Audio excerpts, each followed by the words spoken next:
O João Carlos, ele nasceu e é natural de Presidente Prudente, aqui no estado de São Paulo. Pertenceu, quer dizer, ele fez uma viagem por algumas denominações, né? Aqui diz que ele pertenceu à Igreja Internacional da Graça de Deus, do missionário R.R. Soares.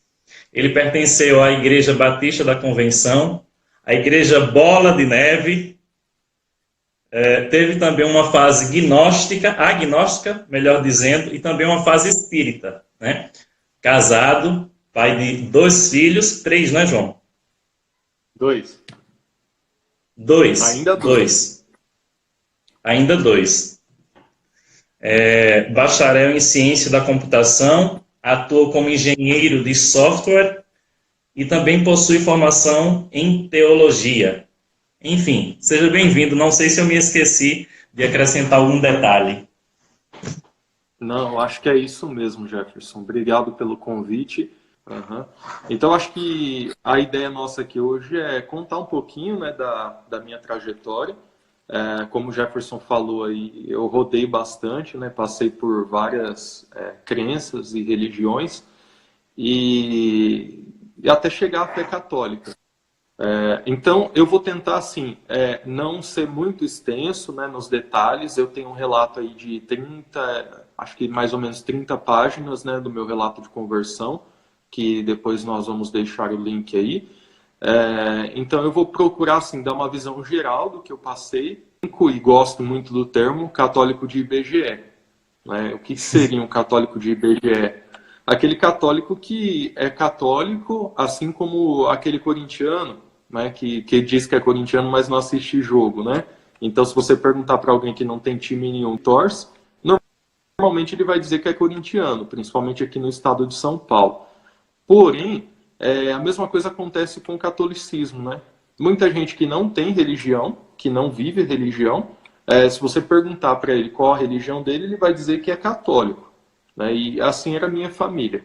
Né? Então, eu fui batizado quando eu era bebê, no dia 27 de agosto de 1988, eu fui batizado na Igreja Católica. E fui criado, né, num lar não praticante, porém, tive uma educação infantil em um colégio católico, um colégio beneditino. E é interessante vocês prestarem atenção nesse detalhe, porque no futuro do meu relato vocês vão ver algo aí que poderia ser uma coincidência, né? A educação infantil foi feita num colégio de linha. E eu aprendi ali o básico da fé católica, aquelas orações, primeiras orações, as primeiras músicas, né? E eu acho muito interessante como aquilo tudo ficou em mim. Né? Isso, muitos pais às vezes desanimam, né? Porque parece que os seus filhos não estão entendendo as coisas da fé, mas aquela semente que é plantada na infância, ela fica, né? E aconteceu comigo. Eu tinha uma aula de religião na escola, e nessa aula sempre foi a aula que eu mais gostei. Então é onde eu fazia mais perguntas, onde eu me inteirava mais, e sempre tive uma sede por buscar algo que eu não sabia o que era. Eu queria encontrar algo que eu não sabia o que era. Hoje eu sei que esse algo era Deus, mas eu não sabia até então. Mas eu sempre tive uma ânsia de encontrar esse algo. E isso começou na minha infância. Então, eu sempre queria pesquisar coisas sobrenaturais, eu sempre queria estudar sobre essas coisas e tentar entender se existia algo além dessa vida e o que poderia ser. Então, eu fui crescendo com essas curiosidades de criança e, como eu disse, sem praticar religião nenhuma. Quando, no início da minha adolescência, mais especificamente no Dia das Mães, de 1998, onde eu estava com 10 anos, a minha mãe encontrou uma igreja evangélica. Então, era um domingo, e ela estava andando comigo e com a minha irmã, e nós estávamos meio tristes, né, com alguns problemas. Nós nos deparamos com uma igreja aberta. E essa igreja era a Igreja Internacional da Graça de Deus. Então, aquela igreja, como o Jefferson disse, do missionário R.R. Soares. Então, a gente começou a ir nessa igreja. E minha mãe foi muito acolhida nessa igreja. Então, uma pessoa que não praticava a fé católica, né, não tinha base católica nenhuma, Então ela começou a ir, né, frequentar os cultos dessa igreja. E nós, como crianças, eu e minha irmã, fomos com ela. No começo nós levávamos só na brincadeira, né? Nós íamos lá para brincar, enquanto os adultos faziam culto, nós íamos brincar. Só que com o tempo eu fui, aquela curiosidade que eu tinha por algo sobrenatural, aquele interesse, foi despertado ali dentro. Aí eu fui querendo participar dos cultos, eu fui me envolvendo com aquilo. E me envolvi a certo ponto que eu li o Novo Testamento, né, completo, porque eu queria entender o que eles estavam falando, quem é esse Jesus que eles estavam falando. E tudo parecia para mim muito sobrenatural, parecia até um filme, né? Porque eram todas as coisas sobrenaturais, pessoas sendo curadas, alguns diziam lá dentro até que ressuscitava mortos e coisas espetaculares acontecendo, né? Eu, um adolescente, falei, eu quero ver isso de perto, né? Então comecei a estudar os livros da igreja, né? Estudei O Nome de Jesus, de um autor, Kenneth Hagin, que ele é proponente daquela teoria da confissão positiva, onde se você disser algo com fé, em nome de Jesus, aquilo vai acontecer, né? Seja o que for, seja o absurdo que for. Então, se eu disser, olha, em nome de Jesus eu quero uma Ferrari, aquela Ferrari teria que ser minha, né? A não ser que eu faltei com fé ao fazer esse pedido. Então a culpa sempre está em quem está fazendo a declaração, né? Se não der certo, a culpa é sempre sua que não teve fé. Pois bem, como criança, como adolescente, questionando as coisas, e inocente ainda, querendo que a coisa fosse verdade, certo dia eu coloquei esse princípio à prova. E eu não pedi uma Ferrari, não pedi uma mansão, eu pedi simplesmente que um cachorrinho que estava doente não morresse. E eu pedi com fé, com toda aquela fé infantil, pedi que o cachorro não morresse em nome de Jesus. O que vocês acham que aconteceu com o cachorrinho? Infelizmente o cachorrinho morreu, né? É o ciclo da vida, mas eu não entendi isso. E toquei a vida assim, a adolescência inteira, né? Fiquei revoltado, virei praticamente aí um ateu todinho, né? Então, ateu todinho é aquele sujeito que é ateu, mas não tem argumento para ser ateu, né? Ele é ateu porque ele ficou revoltado com alguma coisa da vida. E essa era eu na minha adolescência. No começo da juventude, essas perguntas, né, elas não saíam da minha cabeça. Eu tentava viver minha vida, né, como qualquer adolescente jovem normal, mas as perguntas continuavam aí. As perguntas sobre a vida, né, além dessa vida cotidiana nossa, né, algo além realmente. Essas perguntas continuavam e não tinha resposta para elas, né. Então eu comecei a estudar um pouquinho mais, comecei a me aprofundar um pouco mais, só que eu comecei a buscar na filosofia, né? Então aquilo que eu não achei na religião, ou que pelo menos eu pensava que não tinha achado na religião, eu comecei a procurar na filosofia. Então estudei um pouquinho de tudo aí, né? E continuei indo em algumas igrejas, como o Jefferson falou, eu passei por tudo quanto é igreja, né? Então, vira e mexe, eu tinha curiosidade em alguma igreja, alguma religião e ia. Algumas eu fiquei um certo tempo, né? E continuei nessa busca por Deus, sem saber que eu estava buscando por Deus, né? E quando eu entro na faculdade, eu começo a me aprofundar realmente, né, na filosofia, um pouco mais. Eu estudei, por exemplo, um sujeito chamado Bertrand Russell, que escreveu um livro, Ensaios Céticos. Eu costumo dizer que esse livro foi um divisor de águas na minha vida, porque ele me ensinou a questionar, né? Muita gente acha que religião não combina com questionamento, e na verdade é o contrário, né? É a falta de fé que não combina com questionamento. Se você se questionar, mas se questionar realmente, você vai chegar na realidade última que é Deus. O problema é quando o seu questionamento ele é raso, né? Então, esse Russell, ele me ensinou a questionar até mesmo os meus questionamentos. Então, eu passei a questionar o próprio autor, né? Então, ele me ensinou que eu deveria questionar tudo. Ele é o pai do agnosticismo moderno. Eu questionei ele também, né? Então, eu comecei a questionar os argumentos ateus, né? E comecei a ver que eram rasos e que não respondiam, né? A visão materialista não responde às questões humanas. Então eu comecei a me aprofundar nisso. Então até eu estava na filosofia ainda e não acreditava em Deus.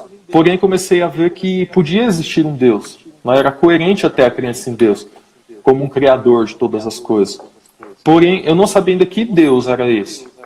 Né? E eu comecei a buscar nas religiões, né? Nas maiores religiões, assim, estudei, eu já tinha um pouco de conhecimento em todas as religiões, as maiores, né? Comecei a me aprofundar, e uma delas que me chamou a atenção foi o Espiritismo, né? Então eu parei um tempinho ali no Espiritismo, li, né, os livros de Allan Kardec, e comecei a me aprofundar naquilo. Aquilo muito intelectual, muito correto, até que eles começaram a falar que o Espiritismo era cristão. Quando eles falaram que o Espiritismo era cristão, como eu sou uma pessoa de exatas, eu costumo pensar logicamente, eu tento pelo menos, eu achei que aquilo era incoerente. Então, se você diz que você é cristão, você tem que seguir aquilo que Jesus falava nos evangelhos. Essa foi a minha percepção. E eles acabavam crendo, por exemplo, na reencarnação, né? Sendo que nós vemos aí no Novo Testamento que o homem está ordenado nascer e morrer uma só vez. Então eu abandonei o Espiritismo nesse momento. Então, ou seja, o que me fez abandonar o Espiritismo foi eles se declararem cristãos.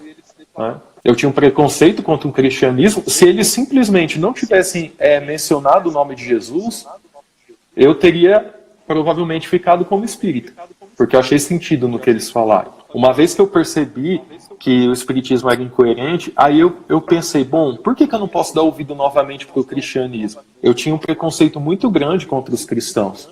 Preconceito esse que foi adquirido naquela experiência na igreja neopentecostal. Né? Então, era um ambiente anti-intelectual, então muito focado nos sentimentos, né, e que não tinha lógica sendo aplicado. Então, eu tinha um preconceito muito grande. E eu dizia o seguinte, olha, todo cristão é ignorante. Né? Então, sem saber que o ignorante era eu. Né? Então, aí nesse momento, né, eu conheci um autor que foi muito importante para mim nessa fase, que foi o C.S. Lewis. Aquele mesmo autor de Crônicas de Nárnia. Eu tive contato com esse livro aqui. Eu não sei se vai ficar nítido aí. Dá para ver? Sim. Então, esse livro é o Cristianismo Puro e Simples, do Lewis. Esse livro, ele me mostrou o cristianismo de uma forma clara e lógica, como nunca havia sido me mostrado. Então eu vi que fazia sentido o cristianismo. Muitas vezes a visão do homem ali, a interpretação teológica não fazia sentido. Que na verdade essa história de cristão ser anti-intelectual era uma ignorância minha. Né? Então esse é o ponto. Até aí eu descobri então que o cristianismo era plausível. Né? E depois eu tive contato também com a obra do Francis Collins, que é aquele sujeito que era o diretor do projeto Genoma. Né? Então, ele encontrou no estudo dele da genética, ele encontrou Deus. Né? Ele viu que era coerente a crença em Deus. Né? Até então, era uma obra ali sobre o design inteligente, né? E aquilo me atraiu. Então, eu comecei a ver que existiam pessoas inteligentes do lado de lá. Né? Até então, a briga era muito covarde, porque eu me encontrava com eruditos do lado ateu agnóstico, do lado materialista, e do lado cristão, eu sempre me encontrava com homens fracos, né, que eu considerava fracos. Então, agora não. Agora, a partir do momento que eu conheci Lewis, conheci o Francis Collins, esse pensamento ele foi mudando. Então, eu vi que existiam pessoas cultas e que eram cristãs. Então, me deu o direito e o dever de estudar de novo o cristianismo. Então, eu achava que eu sabia o que era cristianismo, mas eu não sabia. E aí eu me dei o direito de estudar o cristianismo. E estudando o cristianismo, eu cheguei ao ponto de compreender que Jesus é o Filho de Deus, que o que Jesus diz sobre ele é verdade. Eu até gosto muito daquele trilema do Lewis, as 3 opções sobre Jesus e não a outra. Ou Jesus era quem ele dizia que ele era, ou ele era um louco, porque ele acreditava ser o Filho de Deus, ou ele era um mentiroso, porque ele sabia que ele não era o Filho de Deus e dizia que era. Então, nesse momento, eu compreendi que Jesus era quem ele dizia que ele era. Então, em um certo momento, na minha casa mesmo, eu ainda não ia em igreja nenhuma, eu me vi como um cristão. Eu passei a ser um cristão, a tentar viver aquilo que Jesus nos ensinou, a realmente aceitar a divindade de Jesus. E tê-lo como único Senhor e Salvador. Então, eu passei a professar a fé cristã. Isso é o início da minha juventude, da minha fase adulta. E passando a me falar como cristão, eu comecei a fazer outra pergunta, que eu acho que é a próxima pergunta, né? Uma vez que eu sou cristão, qual igreja eu devo me juntar? Né? Eu via no Novo Testamento uma igreja, eu via a necessidade de congregar, mas eu não sabia qual igreja verdadeira. Então, estudando, né, a minha Bíblia, até então a única coisa que eu estudava era a Bíblia, né, sobre fonte cristã de teologia, eu cheguei à conclusão de que a igreja verdadeira é a igreja batista. Né? Então, simplesmente por uma lógica de isolar as escrituras. Né? Então, o meu contato... É claro, baseado nas escrituras. Exato. Chegou a essa conclusão. Uhum. Somente na escritura. Então, somente na escritura. Exato. Eu já era protestante sem saber, né? Nesse momento, porque eu já estava julgando as coisas usando só a escritura, né? E aí continuei, né, me aprofundando e entendendo que a Igreja Batista fosse a igreja fundada por Jesus Cristo. Né? E é interessante porque eu já tinha essa noção de que só poderia haver uma igreja fundada por Jesus. Né? Não poderia haver duas, deveria haver uma só. Né? Então eu entendi que no meio daquela bagunça toda, a igreja verdadeira era a Igreja Batista. Né? Bom, entendendo isso, eu me juntei a uma igreja batista. Eu comecei a me aprofundar nessa fé batista, né? Eu li aí todos os autores, né? E é interessante o Fábio Salgado, né? Que foi uma pessoa muito importante até na minha conversão, né? Que eu vou mencionar. Inclusive ele está nos assistindo. Um abraço, Fábio. Um abraço, Fábio. Obrigado por tudo. E o Fábio Salgado, ele diz algo que é muito interessante, né? Quando você conta o seu relato de conversão, sempre vem um protestante e pede para você ler tal autor. Né? Então, eu já aviso alguém que puder me falar isso, que eu li, né? Todos os autores aí famosos, protestantes, eu li. O Spurgeon, o Sproul, o João Calvino, o Armínio, todos os autores aí que você pode dizer, pelo menos aí da parte reformada da coisa, da parte pentecostal, eu li. Né? E lendo esses autores, eu fui me convencendo cada vez mais da minha doutrina batista. E é importante dizer que minha doutrina batista era de linha calvinista. Né? Então, eu abracei aí o calvinismo, embora eles mesmos diziam que não eram calvinistas, mas eles eram calvinistas. Eles são calvinistas, mas dizem que não são, porque eles não querem nome de homens e tal. Mas eu era calvinista. Né? E me aprofundando aí nessa vivência na Igreja Batista, eu conheci aquele que viria a ser o meu futuro sogro, né? O pastor Calvin Gardner, um missionário americano, né, que veio para o Brasil para abrir trabalhos, né, batistas aqui no Brasil. E eu conheci ele, virei aluno dele, comecei a estudar teologia na casa dele. Né, e eu posso dizer assim, como Paulo disse que foi criado aos pés de Gamaliel, eu poderia dizer que foi criado aos pés de Calvin Gardner. Né? E não rejeito o meu falecido sogro, ele era uma pessoa muito boa, uma pessoa temente a Deus, uma pessoa que amava e buscava servir a Deus, porém tinha a visão dele batista, né? E realmente faleceu nessa fé batista. Aprendi muito na Igreja Batista, aprendi a amar as Escrituras, aprendi a amar os irmãos, a viver a fé cristã em comunidade, né? E fui me aprofundando, né? Sempre gostando de estudar, comecei a me aprofundar na teologia, debater, dialogar com os pastores da denominação, e em algum momento eu fui tido como dirigente da Igreja Batista que eu fazia parte.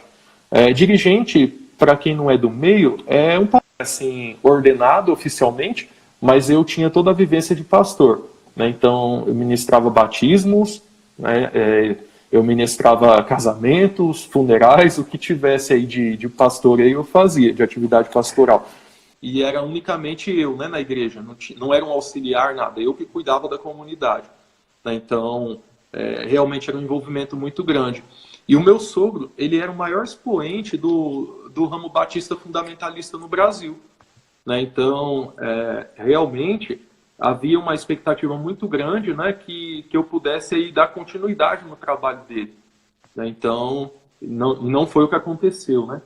Então, realmente, eu tinha um cargo de liderança na Igreja Batista, uma posição de liderança. Bom, até então eu falei da minha caminhada como batista, né, mas vamos ao que interessa aqui na live.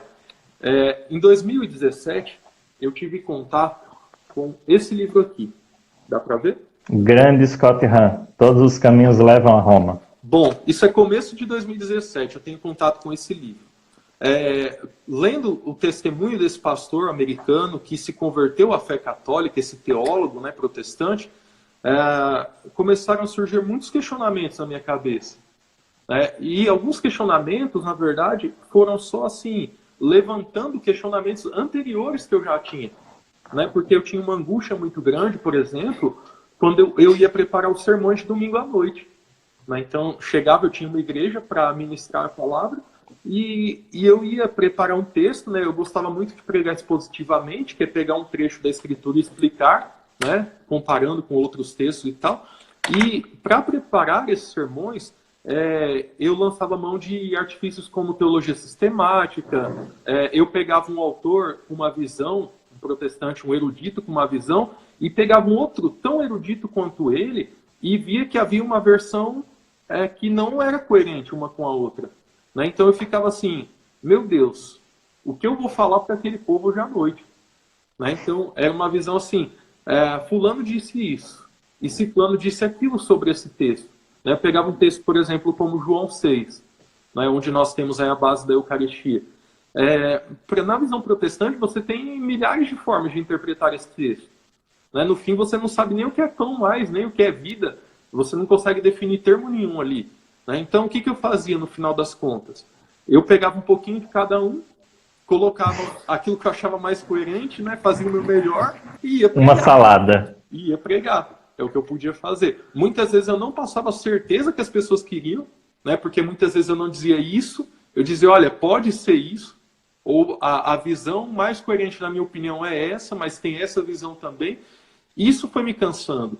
Isso foi me cansando, porque não havia coerência. Eu dizia assim, olha, se a Bíblia é o mesmo livro, todo mundo usa a Bíblia para fazer teologia, por que as respostas são tão diferentes? Se eu tenho o mesmo gabarito, por que eu chego em respostas tão diferentes aí para as perguntas? E não havia resposta para isso.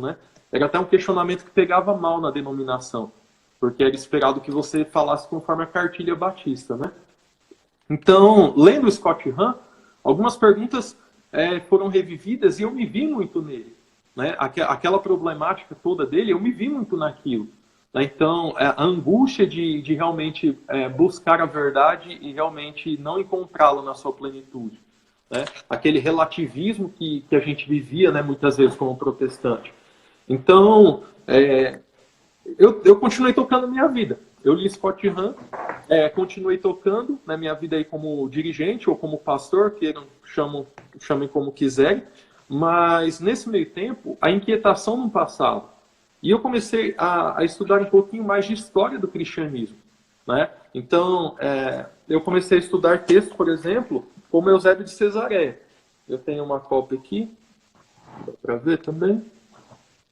Sim. Então, a História Eclesiástica de Eusébio de Cesareia. Esse livro, eu li ele no Kindle, Então, no Kindle que ele está todo anotado ali. Então, eu vi muito como era a igreja nos primeiros séculos. Então, eu ouvi falar nos pais da igreja pelo Scott Hahn, e aí eu comecei a estudar os pais da igreja.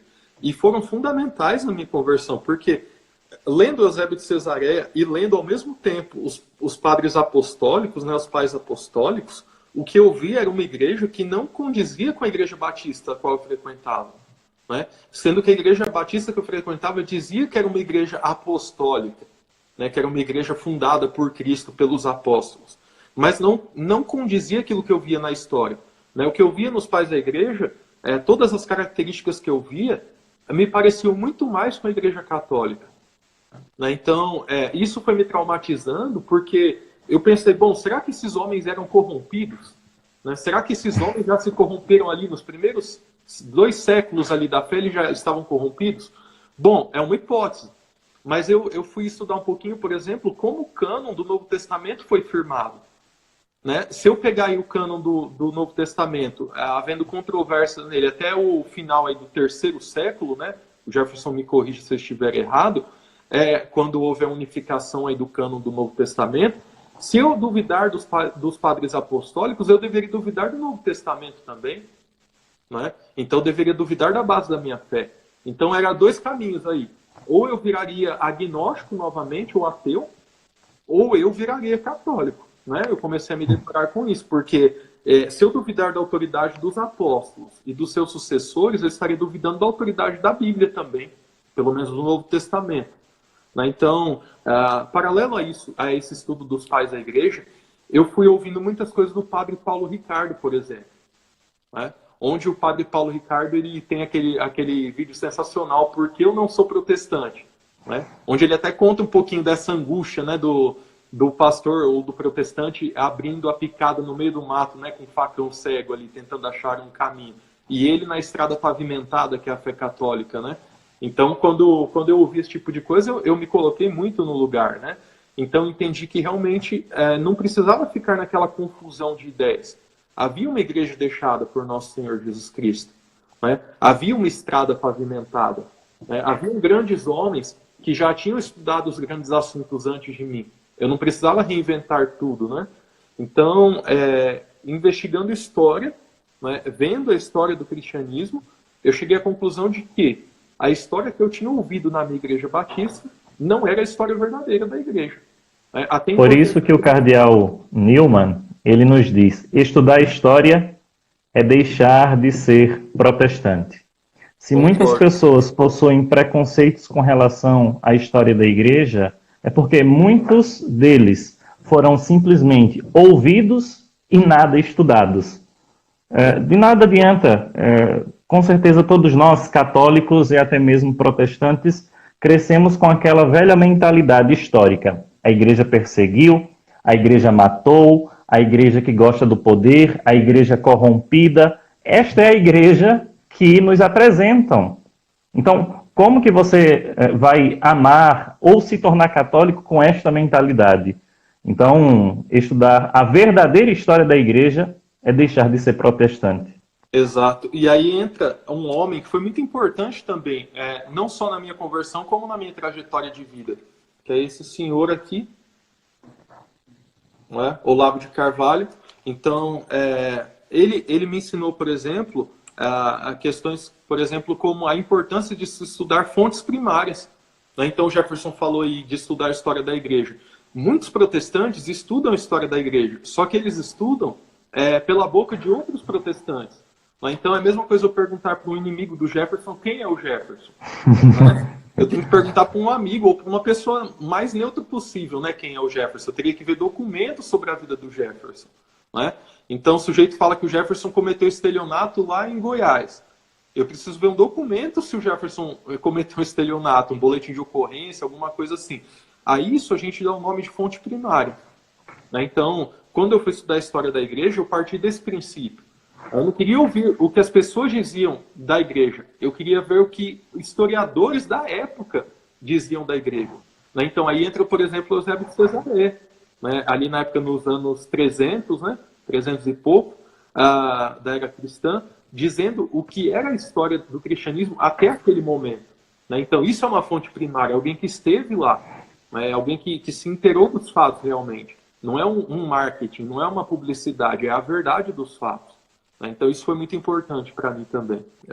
Estudando, né, então, a história da igreja, chegou um ponto que eu estava ainda sendo pastor, né, exercendo ali o ministério, só que essas questões, elas foram tomando conta tão grande ali da minha vida, de parte tão grande, que chegou um momento que eu não tinha mais tranquilidade para continuar sendo batista. Né? Eu estava lá, até por medo de tudo que eu teria que abrir mão. Né? Um questionamento que sempre me fazem é como eu vivi depois, né, financeiramente falando, né, se eu atuava no ministério. Né? Uma coisa importante dizer é que eu nunca abandonei minha profissão. A minha formação é em computação, ciência da computação, então nunca deixei de trabalhar ali como desenvolvedor, né? Então, quando eu exerci o ministério, era em tempo integral, né? Assim, todos os cultos e tal, eu sempre estava à disposição, só que eu trabalhava por conta como desenvolvedor, então eu tinha como realmente continuar vivendo, né? Financeiramente falando. Porque aquilo realmente, para mim, isso é bom ressaltar também, entre os irmãos batistas, né? Eu encontrei irmãos muito sérios ali, a igreja batista que eu frequentava era muito séria, não era um meio de ganhar dinheiro. Né? A gente, como católico, agora eu falo como católico, a gente tem que fugir do estereótipo, né, de achar que todo evangélico está em busca de dinheiro. Eu acho que esse apostolado ele vem muito de encontro a isso, que é mostrar que tem muitos irmãos evangélicos que buscam servir a Deus verdadeiramente e que o servem de fato.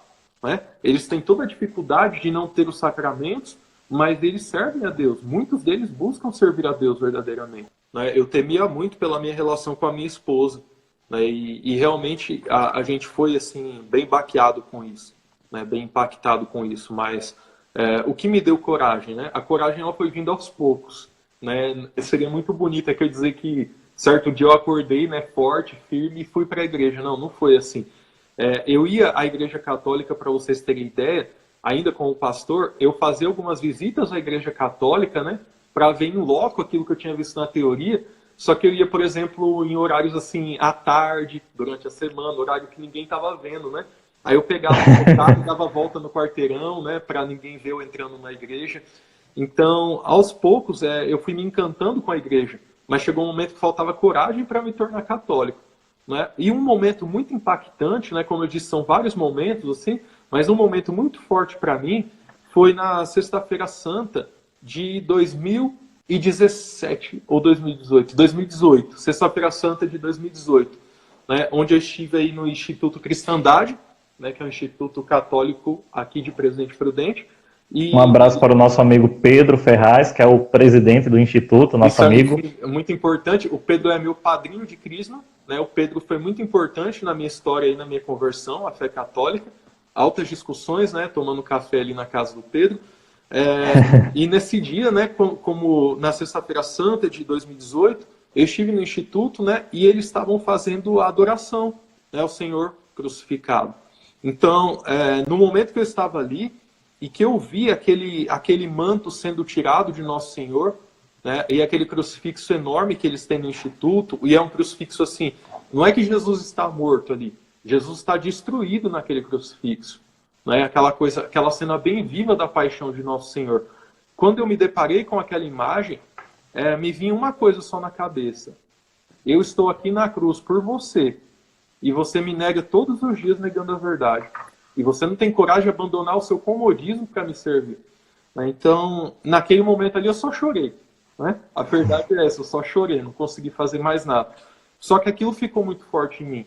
Então, a partir dali, eu comecei a tentar arrumar minha vida para vir para a fé católica.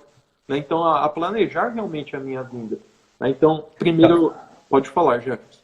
Eu acho interessante mencionar uma coisa no seu relato, que talvez algumas pessoas possam até se perguntar, mas católico que se torna protestante, protestante que se torna católico, isso é a coisa mais comum. Inclusive tem padres, né, que se tornaram até protestantes. E o João menciona o famoso padre Aníbal, né, que era padre e se tornou protestante. Você menciona alguma coisa no seu relato? Poderia falar alguma coisinha dele? Porque isso também se chama honestidade intelectual. Porque o João não ficou simplesmente só estudando as fontes dele, né? Ele foi atrás também de ver outros testemunhos. Sim.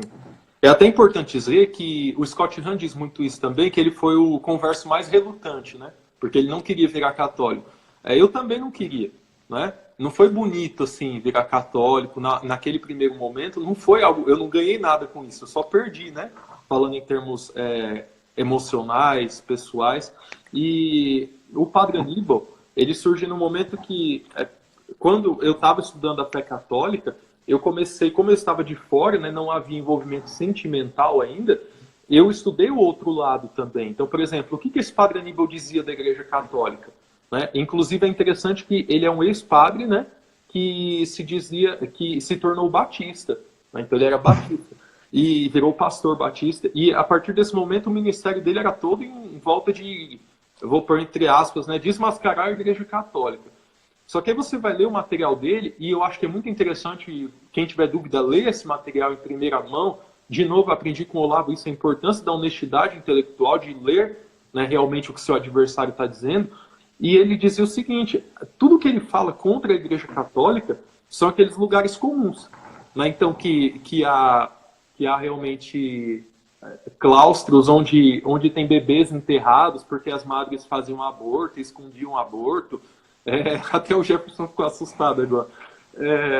Aquelas coisas da Idade Média, né? Os padres pedófilos, esse monte de coisa que todo mundo está careca de ouvir, né? Esse monte de lugar comum, que os católicos são idólatras. Até me assusta um pouquinho alguém que se diz padre não entender a veneração das imagens, por exemplo. Como você se torna padre sem entender? né? Ou o curso de teologia dele era muito ruim, ou ele agia de má fé, né? Então, e aí comparando com os apologistas católicos, era um absurdo, era um abismo muito grande, não é? Então, você vê os apologistas, eu vi muitos apologistas americanos, né? Stevie Ray, o Dave Armstrong, e você vê o nível de argumentação é totalmente diferente, né?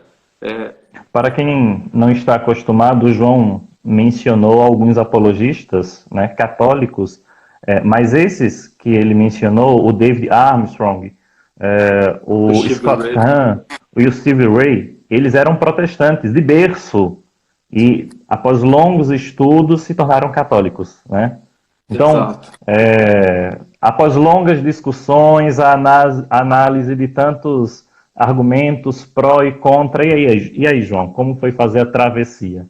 Então, a travessia foi em 2 etapas, né? Primeiro, eu me desliguei da igreja onde eu era pastor, daí eu pedi aos irmãos um desligamento por problemas pessoais. Eu não menti, porque realmente eu não tinha decisão do que eu faria ainda. Eu estava realmente extremamente perturbado, eu não sabia o que fazer da minha vida, e eu queria um tempo longe de tudo para pensar. Eu queria sair daquele calor do momento ali, né? E do ministério e tudo mais. Então eu pedi desligamento, saí com a minha família da igreja, saí pela porta da frente, não saí brigado com ninguém. São pessoas que eu tenho carinho até hoje, mantenho contato com muitos deles. Infelizmente muitos não querem mais falar comigo, né? Depois que eu me converti. Inclusive os amigos pastores aí me deixaram, né, de lado.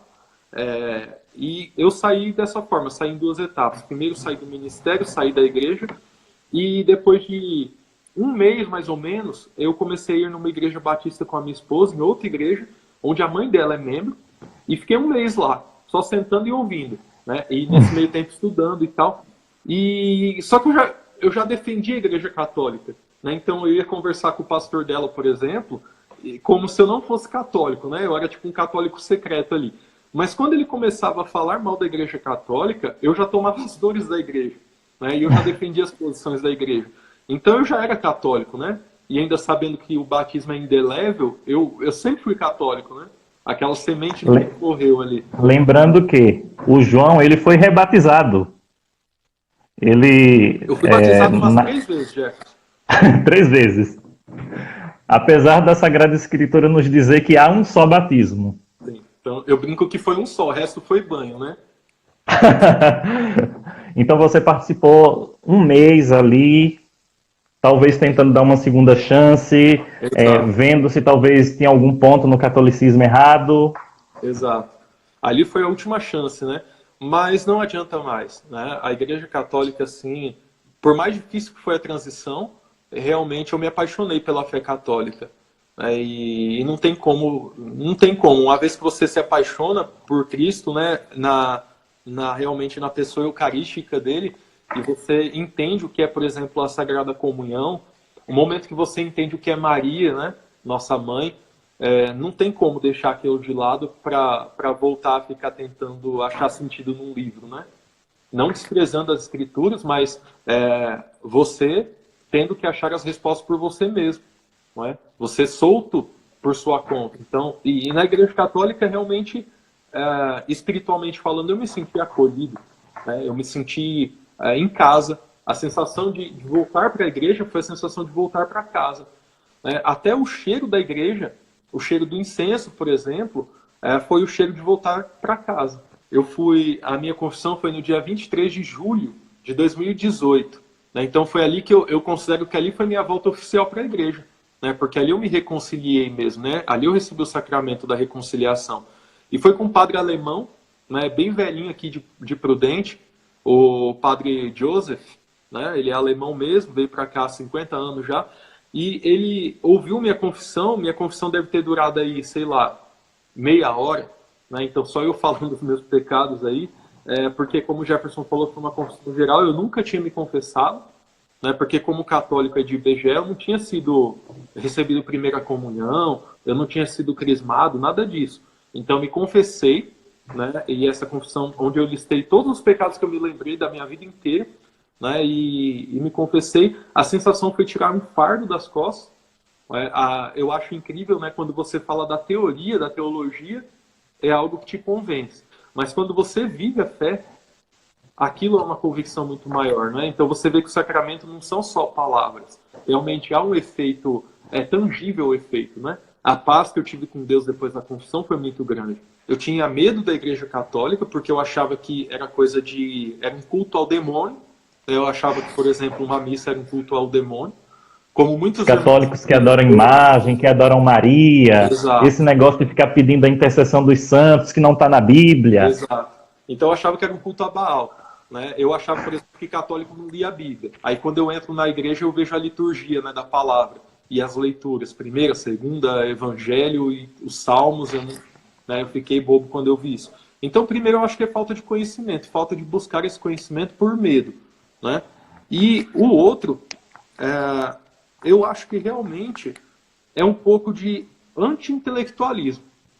Eu poderia citar várias coisas aqui, mas eu acho que muitas vezes a fé protestante ela é anti-intelectual, no sentido mais pleno da palavra. Você lê muita coisa, você estuda muita coisa, você sabe muitos nomes, mas você não quer fazer o esforço de olhar para a realidade.